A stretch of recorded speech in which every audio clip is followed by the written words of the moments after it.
अस्सलाम वालेकुम। मेरा नाम है फारूक सागरी है। आज मैं आप लोगों को अलिफ लैला की एक और कहानी सुनाने जा रहा हूँ। ये आपको पता होगा कि खलीफा हारून रशीद गुजरा है यहाँ इराक़ में। इसको ये बाज़ार में निकल जाता था, रात को शहर का चक्कर लगाता था, देखता था कि लोगों की ज़िंदगी कैसे गुजर रही है, कोई उनको मसाइल हैं क्या है, तो वो उनकी बातें सुनता था, बल्कि उनको दरबार में तलब करके उनकी पूरी तफसील सुनता था, फिर उनकी मदद करता था। तो एक दफ़ा का जिक्र है कि खलीफा हारून रशीद ने एक भिखारी को देखा कि वो ये करता था कि वो भीख लेता था, उसके बाद कहता था एक चपत मुझे मारो वरना अपने पैसे वापस ले लो। तो खलीफा ने उसको तलब किया कि आओ तुम सुबह हाजिर हो दरबार में और अपने वाक़या सुनाओ, तुम ऐसा क्यों करते हो। अब वो खलीफा सुबह दरबार लगा तो उसने भिखारी को बुलाया, तो उसने अर्ज़ किया कि या अमीरुल मोमिनीन, मेरा नाम अब्दुल्ला है और मैं यहीं बगदाद का रहने वाला हूँ। बाप के मरने के बाद बुरी सोबत में पड़कर मैंने अपना कुल असासा बर्बाद कर दिया। जब तंगी ज़्यादा बढ़ी तो मैंने अपनी बीवी के मशवरे से 2 ऊँट ख़रीद कर बार बर्दारी का काम शुरू कर दिया। खुदा ने भी करम फरमाया और मुझे इसमें माकूल मुनाफा होने लगा। यहाँ तक कि मेरे पास 90 ऊँट हो गए और मैं काफ़ी आसूदगी से ज़िंदगी बसर करने लगा।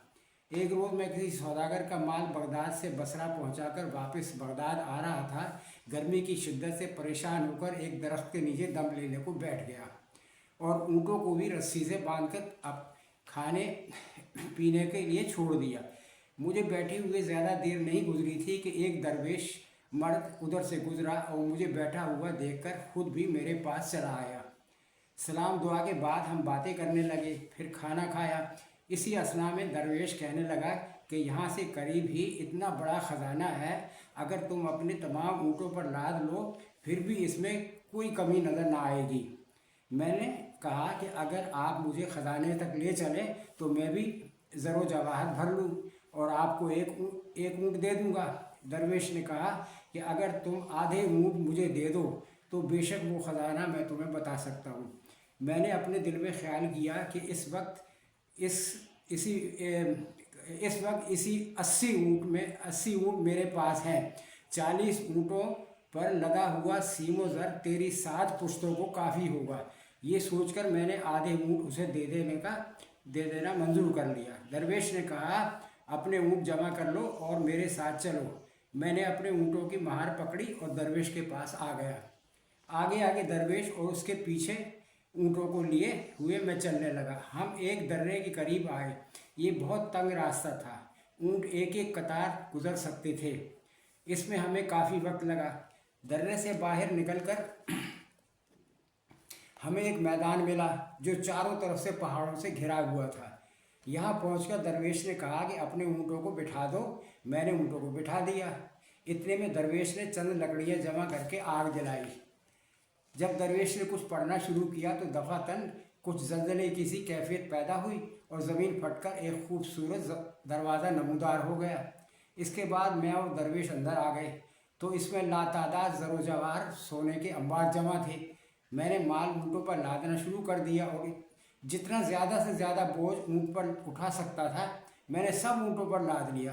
फ़कीर ने वहीं एक डबिया उठाकर अपनी जेब में रख ली। फिर हम बाहर निकल आए। दरवेश ने कुछ पढ़ा और दरवाज़ा उसी तरह गायब होकर ज़मीन हमवार हो गई। हम ऊँटों को लेकर चले और दर्रे से बाहर निकलकर शाहराह पर आ गए। मैंने 40 ऊँट दरवेश के हवाले कर दिए और 40 ऊँट खुद लेकर चल दिया। चंद कदम चलकर मेरे दिल में लालच आया कि 40 ऊँट खजाने से भरे हुए ये दरवेश क्या करेगा। क्या करे। चुनाचे वापस लौटकर मैंने उससे कहा कि आप इतने ऊँट कहाँ लिए फिरेंगे, इनमें कुछ मुझे और दे दीजिए। दरवेश ने 10 ऊँट मेरे हवाले कर दिए और बाकी 30 ऊँट लेकर चलने लगा। मेरी तबीयत में फिर लालच पैदा हुआ। मैंने उससे कहा कि आप दरवेश हैं, आपको सीमो ज़र की क्या ज़रूरत है, आप कुछ और ऊँट छोड़ दीजिए। इसने 10 ऊँट फिर मुझे दे दिए। अलगर्ज़ मेरा लालच बढ़ता गया और दरवेश से मैं बराबर ऊँट मांगता गया, यहाँ तक कि उसने सब ऊँट मेरे हवाले कर दिए और कोई हेलो हुज्जत ना की।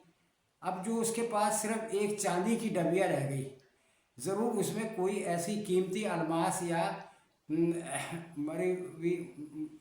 मरवीदार होगा जो इस सारे ख़जाने से भी कीमती होगा, इसलिए वो भी ले लेना चाहिए। चुनाचे मैंने दरवेश से डबिया भी मांग ली। वो कहने लगा कि बाबा तुमने सारा ज़रो जवाहर ले लिया, मैंने इनकार नहीं किया, अब सिर्फ एक डबिया मेरे पास रह गई है, लेकिन हिर्स के बस में होकर वो भी मुझसे मांगते हो, ये अच्छा नहीं। लेकिन हजूर मुझ पर तो लालच का भूत सवार था।